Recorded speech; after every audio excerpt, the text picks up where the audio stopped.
이스라엘아, 내 하나님 여호와께서 내게 요구하시는 것이 무엇이냐? 곧 내 하나님 여호와를 경외하여 그의 모든 도를 행하고 그를 사랑하며 마음을 다하고 뜻을 다하여 내 하나님 여호와를 섬기고 내가 오늘 내 행복을 위하여 내게 명하는 여호와의 명령과 규례를 지킬 것이 아니냐? 하늘과 모든 하늘의 하늘과 땅과 그 위의 만물은 본래 내 하나님 여호와께 속한 것이로되 여호와께서 오직 내 조상들을 기뻐하시고 그들을 사랑하사 그들의 후손인 너희를 만민 중에서 택하셨으니 오늘과 같으니라. 그러므로 너희는 마음의 할례를 행하고 다시는 목을 곧게 하지 말라. 너희의 하나님 여호와는 신 가운데 신이시며 주 가운데 주시요 크고 능하시며 두려우신 하나님이시라.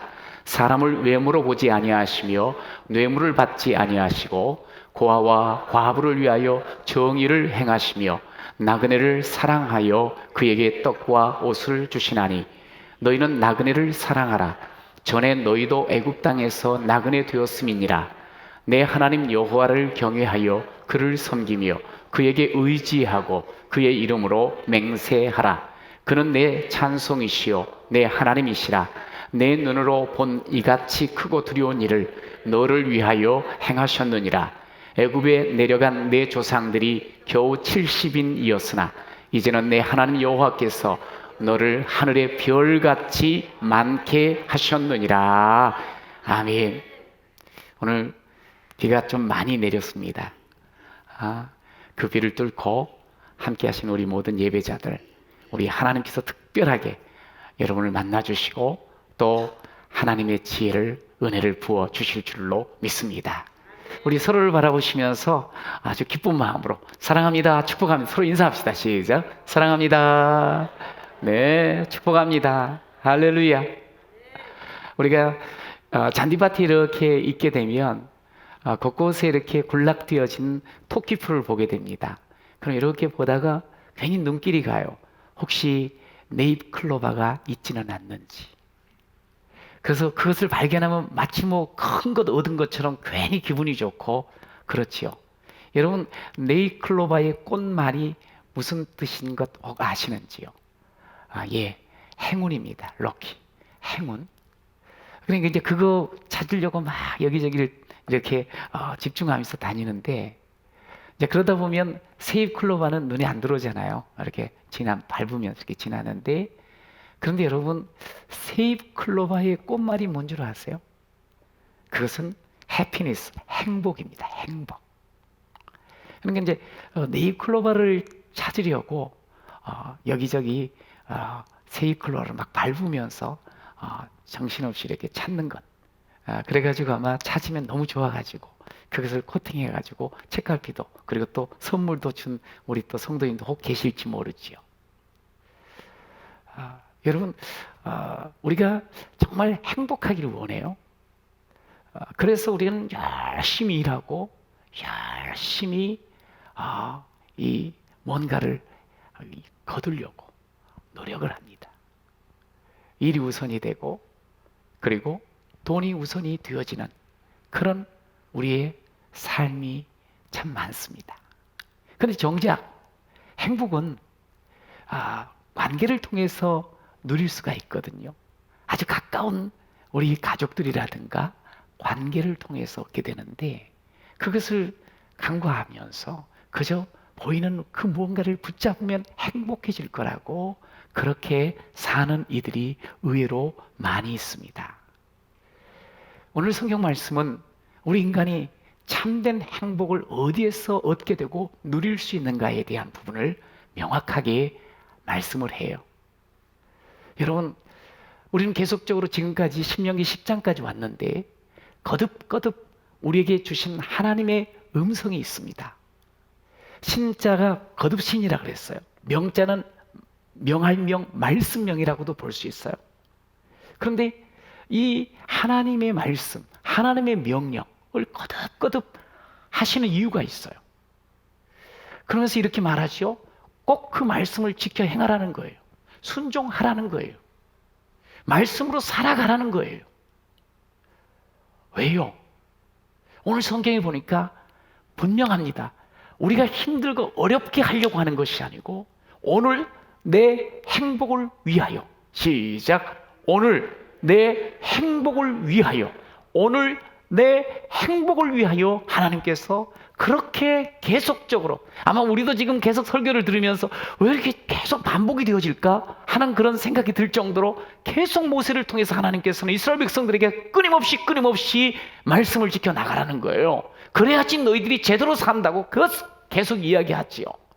하나님께서는 변함없이 계속적으로 이야기를 하는 거예요. 마치 엄마가, 아빠가 자식들을 키우면서 그 속 깊은 곳에서부터 꺼내놓는 말이 있잖아요. 학교를 다니는 학생들한테 계속 하는 말이 뭐가 있죠? 공부해라. 계속 공부하라 그래. 그러면서 자녀들한테 또 하는 말, 성실해. 그게 참 중요한 거야. 그런데 그런 이야기 계속 들을 때 우리 자녀들은 아유, 엄마가 잔소리 안 친다 하는 그런 마음을 갖게 돼요. 그런데 사실은 자식이 잘 되기를 원하니까 그 속에서 끄집어내는 거예요. 무슨 말을 해줄 수 있을까? 그래서 간단하지만 그 말들을 계속 반복적으로 하는 거지요. 자식 행복해지라고. 하나님도 역시 마찬가지예요. 하나님께서 우리가 행복하기를 원하시거든요. 그런데 그 행복의 길은 다른 게 아니거든요. 당신의 말씀 잘 듣고 지켜 행하는 그 속에 오늘 행복을 누리는 우리가 됨을 주께서 아시니까, 그러니까 또 이야기하고 또 이야기하고 여러분 계속 들어야 할 줄로 믿습니다. 여러분 오늘 내 행복을 위하여 하나님께서 뭐라 그러셨는가? 우리 주님께서 말씀하셨어요. 한번 따라해 보세요. 마음의 할례를 행하라. 하나님의 말씀 정말 사랑하면서 그 길을 걷고 그것을 지켜 행하는 것, 이게 행복의 삶의 원천이 되어지고 이유가 되어지는데, 오늘 그 말씀, 행복한 우리 구체적인 삶 속에 너가 마음의 할례를 행하라 16절에 그 말씀을 하셨어요. 그러므로 너희는 마음의 할례를 행하고 다시는 목을 곧게 하지 말라. 여러분 이 시간 제가 여러분의 행복의 조건이 어떤 것일까요? 한번 써보시겠어요? 하고 질문을 던진다면 여러분은 어떤 것들로 행복의 조건이라고 기록을 하겠어요? 아마 그러지 않을까요? 돈이 그래도 행복의 조건이지. 그래, 좋은 배우자가 행복의 조건이지. 그래도 멋진 외모가 행복의 조건인가 아닌가? 그리고 학벌, 좋은 가문, 뭐 이런 것들이 행복의 조건이라고 우리가 쓸 수 있습니다. 그런 삶을 살아가면서 우리는 깨달았어요. 알아요. 물론 지금 그 조건이라고 한 것들이 나름대로 기쁨을 가져다 줄 수 있어요. 그러나 그것이 행복의 아주 필수적인 것이 아니라는 것을 알아요. 그런 것이 있어도 불행한 사람이 너무너무 많은 것을 우리는 봐왔어요. 아니, 체험을 해봤어요. 여러분, 한 부부 세미나에서 한창 강의를 하다가 강사가 묻는 거예요. 부부들에게. 여러분, 다시 결혼한다고 하면 지금의 배우자와 결혼하시겠습니까? 제가 지금 여러분들한테 질문을 던진다면 여러분은 어떻게 답하시겠어요? 그런데 서로를 눈치 보면서 아무도 반응이 안 보이는 거예요. 그런데 한 사람이 쑥 시간이 조금 지나서 손을 드는 거예요. 사람들은 다 깜짝 놀랐답니다. 그래가지고 너무 놀래가. 근데 아주 착해 보이는 한 남자가 손을 싹 들었어요. 그러니까 이렇게 묻습니다. 그럼 선생님, 나는 그렇게 결혼하겠다고 하는데 지금의 아내가 결혼하지 않는다 그러면 어떻게 하시겠냐고. 그렇게 질문을 다시 던지니까 이분이 약간 쭈삣하면서 그렇게만 해준다면 나야 참 고맙죠. 사실 이제 말로는 그렇게 표현은 그렇게 했지만 속내는 뭐 이렇게 뭐 부인이 만약에 안 한다 그러면 나는 참 좋지 뭐. 여러분 우리가 여기 이제 보면은 마음의 할례를 행하라고 말씀을 해요. 이제 하나님의 자녀로서 이 할례는 이 마음의 할례라는 말은 건너편에 어떤 대조적인 게 있는가요? 육신의 할례가 있어요. 이 할례는 창세기 17장에 처음으로 등장을 하는데 하나님께서 아브라함과 그의 자손들에게 할례를 행할 것을 명하세요. 근데 그 할례를 행함으로 말미암아 너랑 나랑 언약의 상징, 징표가 되어진다고 말씀을 해요. 그러니까 할례를 행함으로 그 자녀들이 백성들이 하나님과의 언약 백성이라는 사실, 그래서 언약의 공동체라는 사실을 표시하는 거예요. 근데 이제 이 할례가 요즘에 이제 아이들의 복용수술과 똑같단 말이에요. 거의 같아요. 그러니 그게 쉬운 건 아니에요. 고통이 따라요. 아픔이 있어요. 그런데도 하라는 거예요. 특별히 태어난 아이 8일째가 되어지면 8일 만에 할례를 행할 것을 하나님께서 명하셨어요. 그래서 이스라엘 백성은 할례를 행해요. 그래서 할례를 표식으로 삼고 하나님의 언약 백성이라는 것을 자부심 가지고 지내요. 근데 문제는 육체의 할례는 했는데 하나님의 말씀과 상관없이 사는 이들이 너무 많은 거예요. 그래서 오늘 주님께서는 마음의 할례를 행하라. 그리고 정말 언약 백성으로서 네가 하나님 앞에 그 약속대로 살아가는 그 삶이 있어야 된다는 거예요. 여러분 이스라엘 백성은 선택된 백성이거든요. 그들이 조건이 뛰어나서 다른 민족보다 훨씬 더 훌륭해서 택함 받은 게 아니에요. 그들은 전적인 하나님의 은혜로 하나님께서 사랑하셔서 구원을 받은 백성이에요. 그럼 그 구원받은 것에 감사하면서 이제는 하나님 백성답게 언약을 이루어가며 살아가야 되는데 그러지 못한 이들이 많다는 거지요. 여러분, 저와 여러분은 하나님의 은혜로 오늘 하나님의 자녀로 이 자리에 있는 줄로 믿습니다. 하나님의 자녀 되어서. 여러분은 그렇다면 마음의 할례를 받으셨습니까? 여러분 이 마음의 할례를 꼭 받으셔야 됩니다. 여러분 마음의 할례, 이것은 육신의 할례는 딱 한 번이지만 이것은 수시로 받아야 되는 거예요. 유대인들을 향해서 사도 바울은 로마서 2장의 이 할례에 대한 부분을 가지고 이야기를 해요. 28절에 무릇 표면적 유대인이 아니요 표면적 육신의 할례가 할례가 아니니라. 나는 할례 받은 하나님 백성이야. 나는 교회 다녀. 이것 가지고 표면적인 그 그리스도인이 그 유대인이 아니라는 거예요. 그러면서 29절 이렇게 말해요. 시작. 오직 이면적 유대인이 유대인이며 할례는 마음에 할지니 영에 있다고 분명하게 이야기를 해요. 마음의 할례를 받아야 된다. 그리고 속내가 정말 하나님을 사랑하며 그렇게 하나님을 섬기고 지켜 행하는 자가 돼야 된다는 거지요. 여러분 마음의 할례 순간순간 받아야 되는데 이 마음의 할례는 뭐냐면 우리 속에 이 마음속에 끓어오르는 음란과 정욕, 미움과 시기, 원망과 불평, 안일과 게으름, 이 속에 이런 것들이 우리 속에 얼마나 많이 들끓는지 몰라요. 근데 이 마음의 죄를 끊어내라는 거예요. 떼어내라는 거예요. 순간순간 그렇게 떼어내라는 거예요. 여러분은 아무리 잘나 보여도, 아무리 강해 보여도, 아무리 똑똑해도, 아무리 멋져도 우리 속에 이 떼어버려야 될 이 마음의 할례를 해야 될 일들이 누구에게나 다 있는 거예요.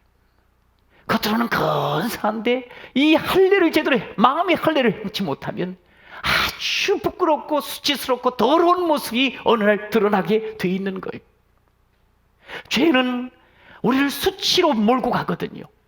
여러분 그 죄를 끊어버리지 못하면 우리는 아주 추한 모습으로 전락해버리고 마는 거예요. 여러분 하나님께서 어떤 사람을 쓰시는 줄 아세요? 우리가 하나님의 자녀로 우리는 하나님께 쓰임받는 인생이 돼야 돼요. 그 사람이 많이 가졌다, 배웠다, 배우가 든든하다, 그래서 하나님이 쓰시는 게 아니에요. 하나님이 쓰시는 한 가지 조건이 있어요. 그것은 깨끗한 그릇을 하나님께서 쓰시는 줄로 믿습니다. 끊어낼 때는 아픔이 있어요. 끊어내버리면 내가 손해를 겪는 고통도 찾아올 수 있어요. 그러나 그것을 끊어버려야 돼요. 떼어내버려야 돼요. 마음속에 있는 죄, 사람들이 알지 못하는데, 들키지 않았는데 괜찮지, 여러분 그렇게 가다가는 안 되는 거예요.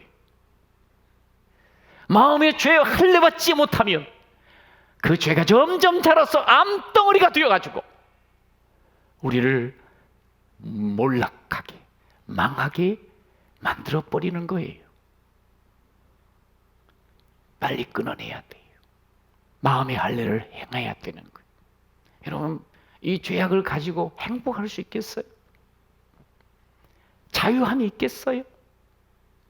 여러분, 그러면서 오늘 마음의 할례를 하라 그러며 특별하게 한 가지를 덧붙여요. 뭐냐면 다시는 목을 곧게 하지 말라. 마음을 곧게 하지 말래. 다시는 목을 곧게 하지 말래. 이 말이 뭐예요?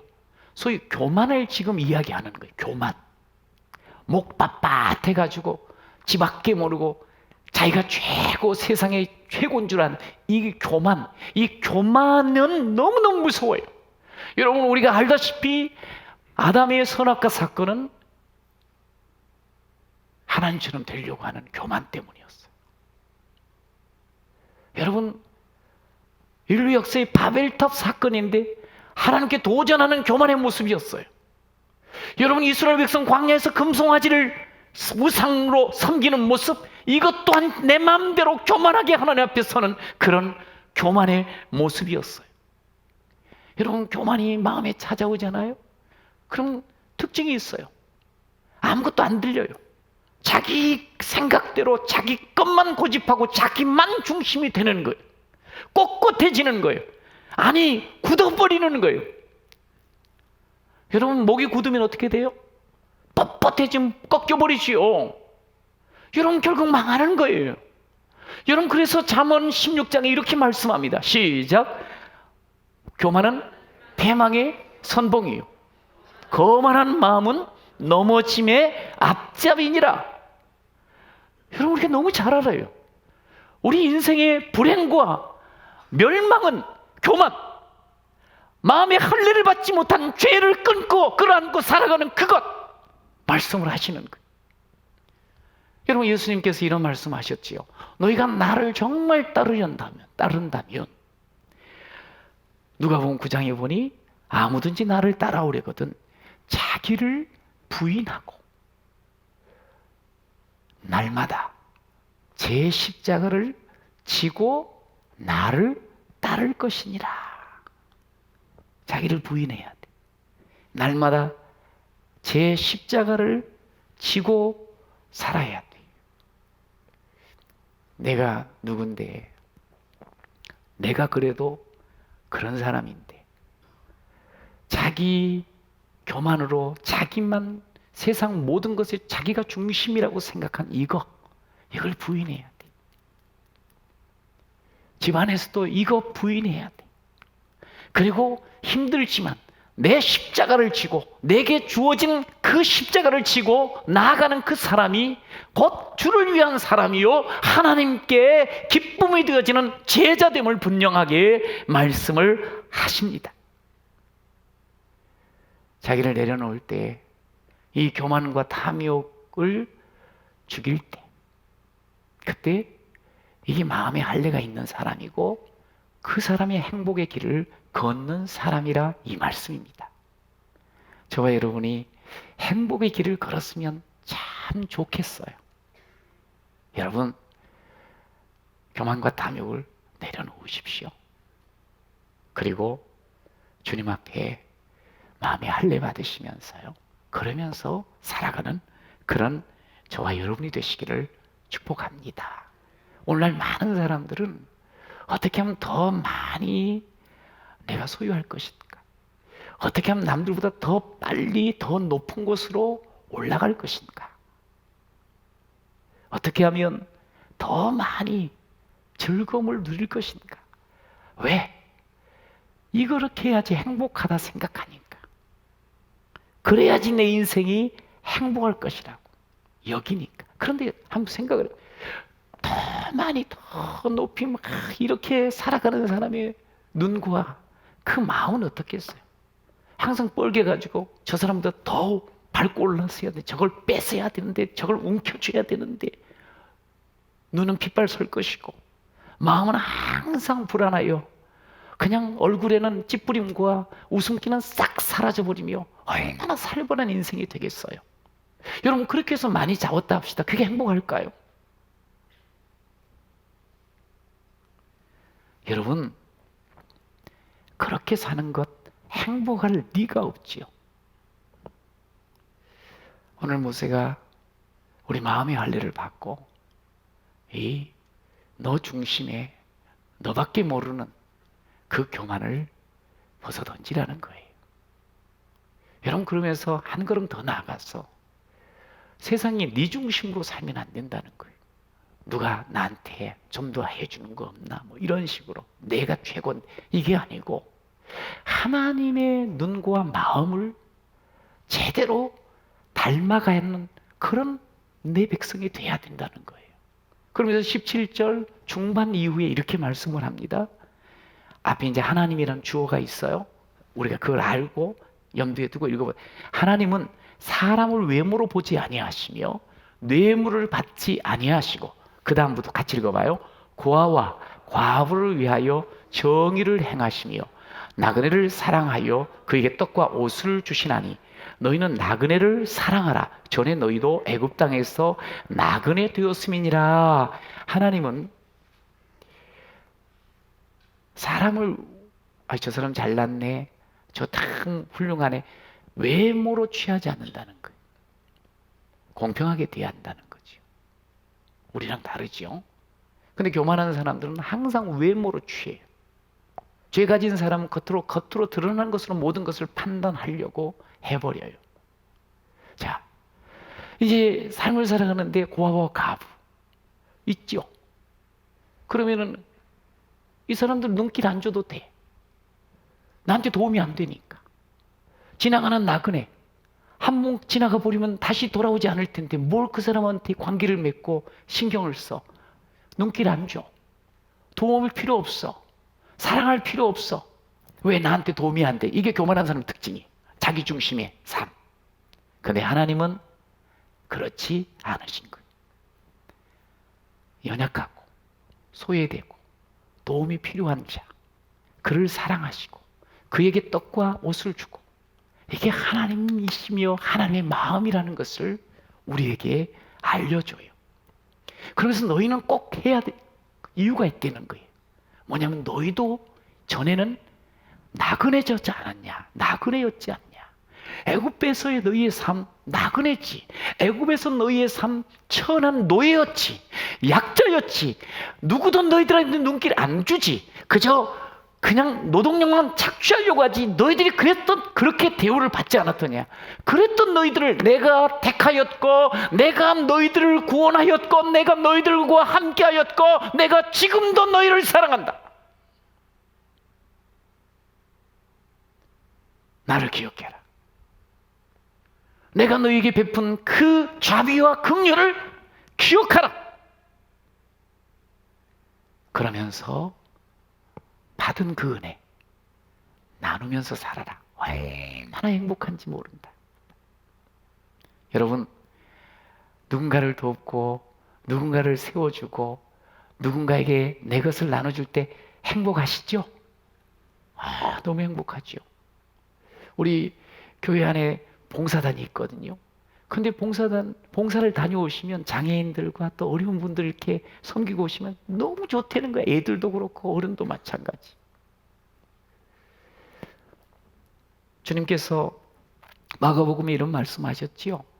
누구든지 내 이름으로 이런 어린아이 하나를 영접하면 곧 나를 영접하며, 누구든지 나를 영접하면 나를 영접함이 아니라 나를 보내신 이를 함이라 그렇게 말씀을 해요. 당시 어린아이는 어른들의 입장에서 보면 이 사람도 아니에요. 물론 자기 자식은 사랑하지만, 왜냐하면 이 아이들이 어른들을 도울 수는 없거든요. 여러분, 어린아이 그래서 신경 안 써버렸어요. 근데 예수님이 그 어린아이를 하나 세워놓고 이런 어린아이를 잘 섬겨주고 도와주면 이게 그냥 한 번의 선행으로 끝나는 게 아니고 이게 하나님에게까지 기억되어지는 선함이라는 거예요. 그 뒤에 심지어 물 한 그릇을 연약한 사람한테 주면 그것까지도 하나님께서는 다 기억해 주신다고 말씀을 이어가는 것을 볼 수 있어요. 세상의 고아와 과부 그리고 나그네, 어떻게 살아가야 할지 막막한 사람들이요, 갈 길을 방황하는 사람들이에요. 근데 그들을 도와주고 그들의 그 살아갈 수 있도록 힘을 주고 이렇게 하면 이게 하나님 너무 기뻐하실 뿐만 아니라 그 일을 하는 사람이 행복해진다는 것을 우리에게 말씀을 하시는 거지요. 당연하지요. 예수님도 받는 것보다 주는 것이 행복하다고 말씀을 분명코 하셨습니다. 같이 참 병든 우리 성도들, 투병하고 있는 성도들을 위해서 막 기도할 때 얼마나 힘이 나는지 몰라요. 죽어가는 영혼을 도와 살릴 때 얼마나 기쁜지 몰라요. 저는 저와 여러분이 그렇게 하나님의 이 진리로 인해서 진리를 행하면서 진짜 복을 누리며 살아가는 행복한 그런 하나님의 아들, 딸 되시기를 축복합니다. 여러분, 사랑할 때, 나눌 때, 누군가에게 손을 내밀 때 그때 행복합니다. 할렐루야. 행복으로 길을 걷는 여러분 되시기를 축원합니다. 그러면서 오늘 내 행복을 위해서 하나님 한 번 더 말씀하셨어요. 20절 같이 읽어봐요. 시작. 내 하나님 여호와를 경외하여 그를 섬기며 그에게 의지하고 그의 이름으로 맹세하라. 오직 하나님으로만 살아가라는 거예요. 중간에 하나님만 의지하며 살아라는 거예요. 여러분, 이 하나님만 의지하는 것, 보통은 우리가 살면서 나도 생각이 있고 나도 잘하는 게 있고 나도 경험이 있고 나도 능력이 있으니 나를 의지하며 아니면 세상을 의지하며 살아가는 경우들이 많지요. 하나님만 의지하라 그래요. 그래갖고 제대로 살 수 있나, 행복해질 수 있나? 예, 행복해질 수밖에 없어요. 보세요. 구체적으로 이스라엘 백성들이 이제 요단을 건너서 가나안 땅을 점령하며 차지하게 될 텐데 그곳에서의 삶의 그 모습을 통해서 설명을 하세요. 지금 10장, 11장이 계속 이어지는 설교인데 11장에 가서 이렇게 말씀을 합니다. 이스라엘 백성이 이제 가서 농사를 짓게 될 때인데 그 땅에서 11장 10절에 네가 들어가 차지하려 하는 땅은 네가 나온 애굽 땅과 같지 않다 그랬어요. 거기서는 너희가 파종한 후에 발로 물대기를 채소밭에 댐과 같이 하였거니와 너희가 건너가서 차지할 땅은 산과 골짜기가 있어서 하늘에서 내리는 비를 흡수하는 땅이요 내 하나님 여호와께서 돌보아 주시는 땅이라 연초부터 연말까지 내 하나님 여호와의 눈이 항상 그 위에 있느니라. 이스라엘 백성의 땅이 너무 중요해요. 그런데 하나님 말씀하시는 거예요. 애굽 땅하고 지금 너희들이 들어가서 차지할 땅, 이 가나안 땅은 다르단다. 자, 애굽 땅은 비가 오면 비를 잘 모아뒀다가 필요할 때 농사를 짓게 돼. 그래서 애굽 땅이 아주 부강한 나라가 됐어요. 그런데 이 가나안 땅은 달라. 산과 골짜기가 있어가지고 비가 내리면 그냥 슉 쓸려 내려가거나 아니면 흡수가 되어가지고 물을 모을 수가 없는 땅이에요. 자, 농사의 입장에서 어느 땅이 더 좋겠어요? 너무 고민하지 마시고 이야기를 하세요. 이거 믿음으로 뭘로 대답을 해야 되나 막 그러지만, 농사를 하는 일반적인 사람은 이렇게 물을 가두어 두고 그 물을 필요할 때 쓸 수 있는 땅이면 훨씬 더 좋지요.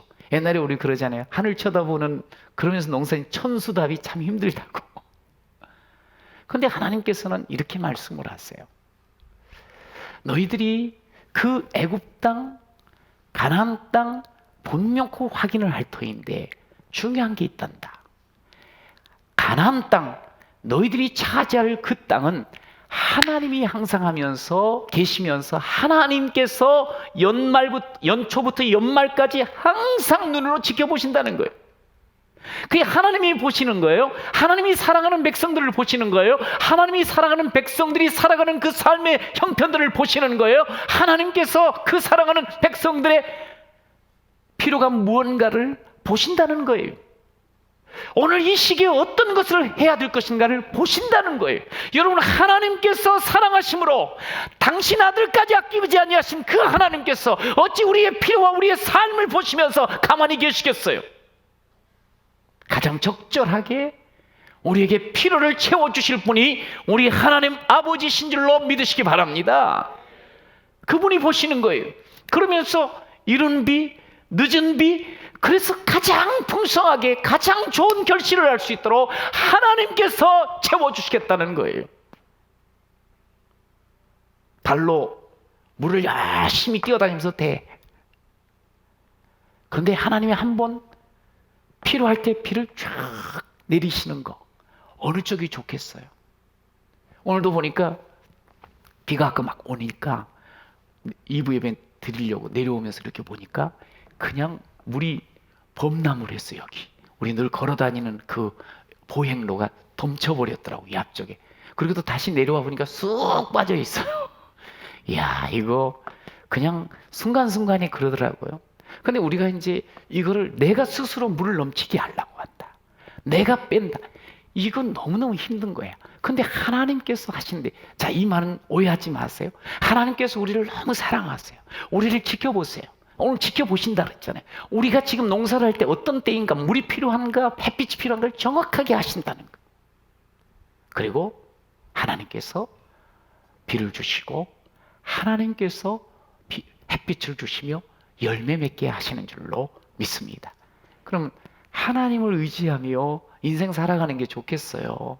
아니면 내가 열심히 노력해가지고 그냥 내 힘으로만 사는 게 좋겠어요? 물론 노력은 해야 되지만 내 힘으로, 세상의 방법으로 살아가, 세상의 기술로, 문명으로만 내가 살아가려고 애쓰는 게 아니고 하나님이 나에게는 모든 것 주십니다. 여러분, 하나님께서 우리에게 몇 분만 산소 공급하지 않으면 우린 다 죽어요. 하나님께서 한번 창을 여시고 하늘 창을 여시고 비를 내리시면 아무리 척박하고 메마른 곳도 금세 촉촉한 그런 옥토로 바뀔 수 있어요. 여러분, 그러니까 우리가 이제 하나님의 자녀로 어떻게 살아가야 되는가 하는 거예요. 정말 행복하기를 원한다면 주님이 말씀하신 것처럼 너희는 먼저 그의 나라와 그의 의를 구하라. 그러면 행복해진다. 먼저 하나님을 기쁘시게 할 때 우리가 행복한 삶을 누릴 수가 있는 거예요. 내 잔꾀, 내 방식으로 살아가면 안 된다는 거지요. 하나님을 의지할 때 하나님께서는 하늘 보고를 나를 위하여 열어주시는 줄로 믿습니다. 신명기 28장 12절 함께 읽어볼까요? 시작. 여호와께서 너를 위하여 하늘의 아름다운 보고를 열어주사 내 땅의 때를 따라 비를 내리시고 내 손으로 하는 모든 일에 복을 주시느니. 할렐루야. 여러분, 그런 사람이 행복한 거예요. 할렐루야. 하나님 앞에 순종하면서 하나님 의지하면서 나갈 때 하나님께서 때를 따라 필요한 것들을 채우시며 모든 일에 복을 주시겠다고 약속 주셨는데 그저 하나님 의지하고 살아가면 되지 않겠습니까?